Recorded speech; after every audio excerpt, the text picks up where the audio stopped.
All right, time now to turn back to meteorologist Cedric Haynes here at the Storm Alert Center. And Cedric, a nice Wednesday afternoon on this hump day.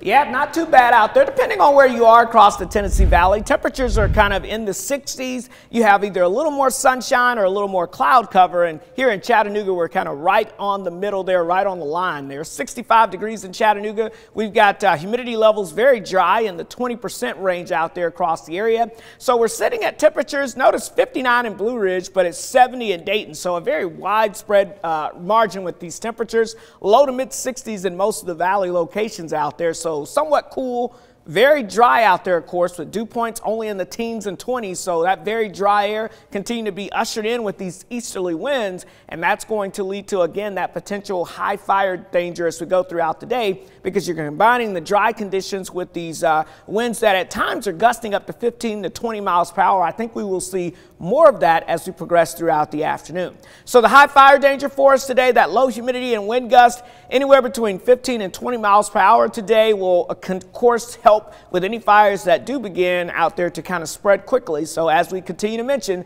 the elevated fire risk will stick around because we've got this dry air that's kind of battling with this deeper moisture trying to move in from the south. But the problem is the dry air is going to win out. And so that's going to keep that deeper moisture off towards the south. Now, as we go into your Friday and beyond, we'll have that chance of some of that deeper moisture working its way in ahead of a cold front that will try to move our way. So again, that rain, of course, staying to our south as we go throughout the rest of today. And then as we go into your Friday, here comes that quick moving front. Notice how it'll squeeze out that chance of a couple of scattered showers and downpours, but the rainfall amounts just don't really look very impressive out there for us. So again, over the next day or so, the heaviest rain will be right along the Gulf Coast. That's where we could see 1 to 3 inches of rainfall. And then here in the Tennessee Valley, we're talking about that potential of maybe some isolated higher totals in that 10th to a quarter of an inch range, I think, most of us, as that front moves through on Friday and Friday night. So again, not a lot of rainfall, but something maybe enough to kind of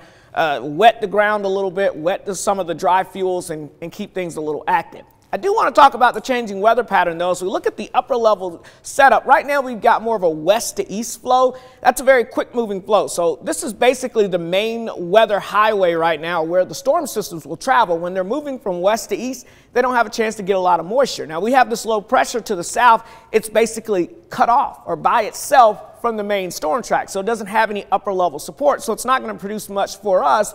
But along the Gulf Coast, it brings some rain. That moves out. Here comes our quick moving front as we go into our Friday evening, and that may give us a little better chance of a few scattered showers. You see that little bit of a dip in the jet stream, but even that retreats back to the north, but a much larger dip in the jet stream all the way down to the Gulf of Mexico ahead of a bigger front as we get towards the beginning of next week.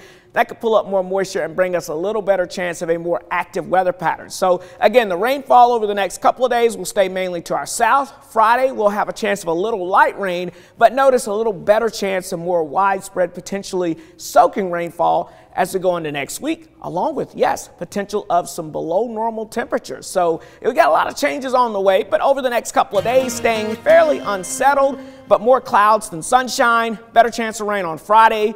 And then overall, we'll wait to see what happens for next week. Latrice?